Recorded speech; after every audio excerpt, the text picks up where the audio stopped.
안녕하세요. 노무법 예성의 김순주 노무사입니다.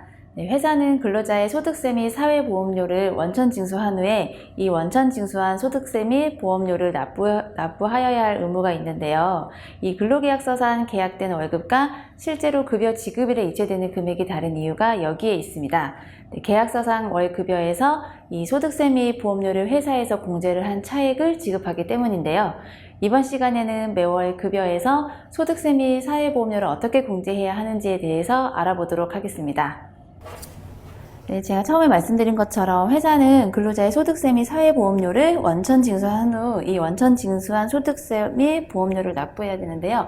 이때 이제 그 매월 공제를 해야 되는 게 소득세, 지방소득세, 연금보험료, 건강보험료, 고용보험료 이렇게 됩니다. 소득세부터 살펴보면 소득세는 간이세액 조견표상의 소득세를 적용한다고 되어 있는데요. 이 간이세액 조견표는 가로에는 이제 부양가족 수가 나와 있고 세로에는 이제 과세 구간별로 이제 쫙 나와 있는데 가로 세로 이렇게 나와 있으면 거기에 내 과세 구간과 내 부양가족 수에 맞춰서 소득세가 다 표시가 기재가 되어 있는 표예요. 엑셀 파일로 이렇게 되어 있는 표인데 이건 국세청에서 이제 가보시면 국세청 홈페이지에 가보시면은 있을 텐데 우리가 급여 작업을 할 때는 실제로 이 간이세액 조견표를 보고 하는 경우는 없고 급여 작업 하실 때 다 급여 그 계산 시스템을 쓰시죠. 그래서 그걸 거기에 이제 다 자동으로 계산이 되니까 크게 신경 쓰실 부분은 아닙니다.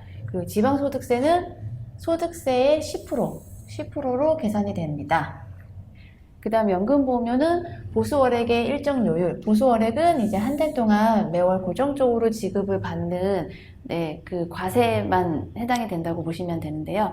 사실 연금보험료에서는 기준소득 월액이라는 표현을 하는데 의미는 다 똑같습니다. 보수월액, 기준소득 월액 의미는 다 똑같고 한 달 동안에 이제 고정적으로 받는 그 과세라고 생각하시면 됩니다.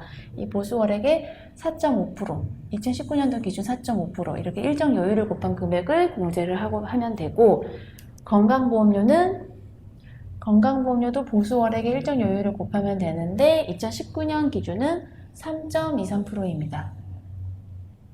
장기요양보험료는 보수월액이 아니라 건강보험료의 일정 요율을 곱하면 되는데 2019년도 기준은 8.51%입니다. 8.51을 곱한 금액을 공제를 하면 되고요. 이 나머지 다음번에 이제 고용보험료를 볼 텐데 고용보험료는 연금보험료와 건강보험료와는 다르게 그 보수월액을 기준으로 하는 게 아니라 해당 월의 과세. 어떻게 보면 소득세와 비슷한 기준이라고 볼 수 있는데 해당 월의 과세에다가 일정 요율을 곱한 금액을 공제하면 됩니다. 2019년 기준은 0.65%. 0.65%를 곱한 금액으로 공제를 하시면 됩니다. 원래 사회보험료는 4대 보험이잖아요. 연금, 건강, 고용, 산재. 그런데 산재는 사업주만 부담을 하는 보험료이기 때문에 근로자가 공제할 부분이 없어서 지금 제가 설명드린 건 연금, 건강, 고용보험료 이렇게 설명을 드렸습니다.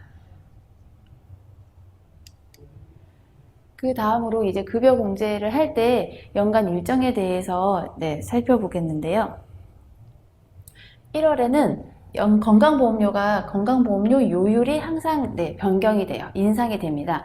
장기요양보험료율은 인상이 될 때도 있고 안 될 때도 있지만 건강보험료율은 항상 1년마다 매년 1월 1일에 인상이 됩니다.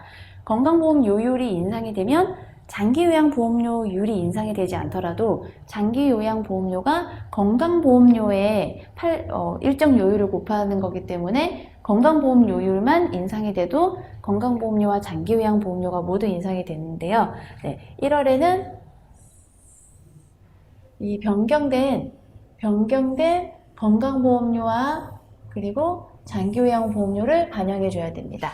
말씀드린 것처럼 반영해야 되는 이유는 요율이 변경돼서 보험료가 변경이 됩니다. 그리고 2월에 또 이슈가 있죠. 급여 이슈가. 2월에는 소득세 연말정산분을 반영해 주면 됩니다. 연말정산은 항상 2월에 진행을 하잖아요. 1월 15일 정도에 이제 연말정산 간소화 서비스가 이제 오픈을 하면 이제 근로자 직원분들이 이제 연말정산 자료를 다 내고 나서 2월쯤에 이제 연말정산 작업을 다 하고 나서 2월분 급여에 소득세 연말정산분을 반영하면 됩니다. 설명 더 드리기 전에 이 지금 1월, 2월, 3월, 4월은 지급월 기준이 아니고 기속월 기준이에요. 기속월. 그러니까 지금 말씀드린 것처럼 1월분 급여를 지급할 때 건강보험료, 장기요양보험료 반영해줘야 되고 2월분 급여 지급할 때 소득세 연말정산분을 반영해주면 됩니다. 3월에는 별 아무것도 없어요. 그 다음에 이제 4월. 4월에는 변경된 또 건강보험료와 장기요양보험료인데요. 이때 1월에는 요율이 변경돼서 건강보험료와 장기요양보험료가 변경이 됐어요. 그런데 4월에는 요율이 변경된 게 아니고 보수월액이 이제 변경이 됩니다. 보수월액, 4월부터 변경되면 보수월액이 변경되면 내년 3월까지 적용된다고 보시면 됩니다.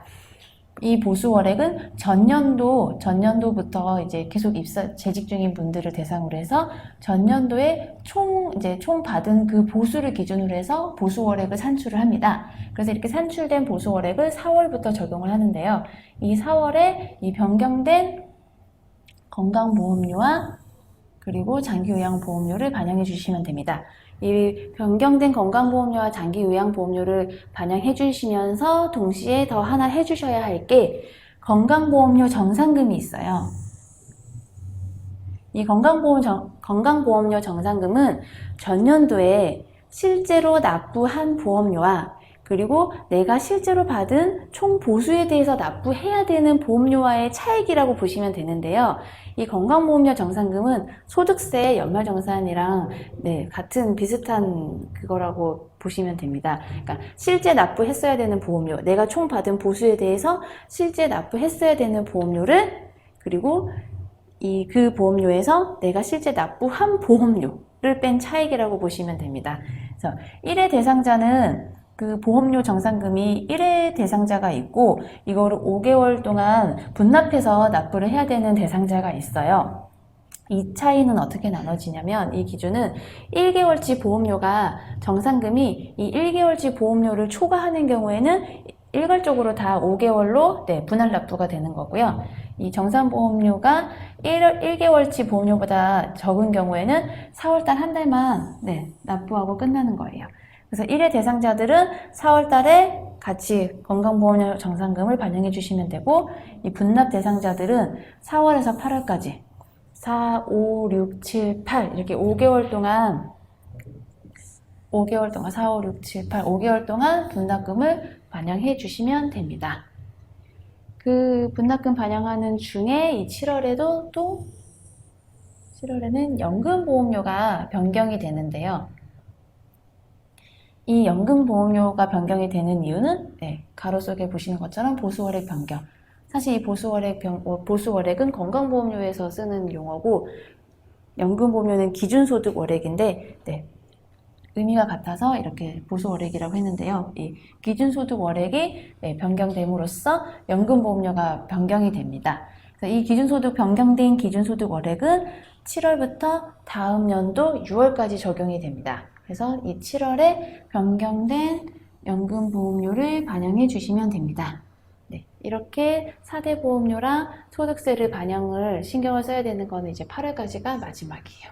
8월까지 하고 9, 10, 11, 12월은 그 공제 관련해서 이슈가 없습니다. 이렇게 매년 이렇게 이 프로세스로 공제를 진행해 주시면 됩니다.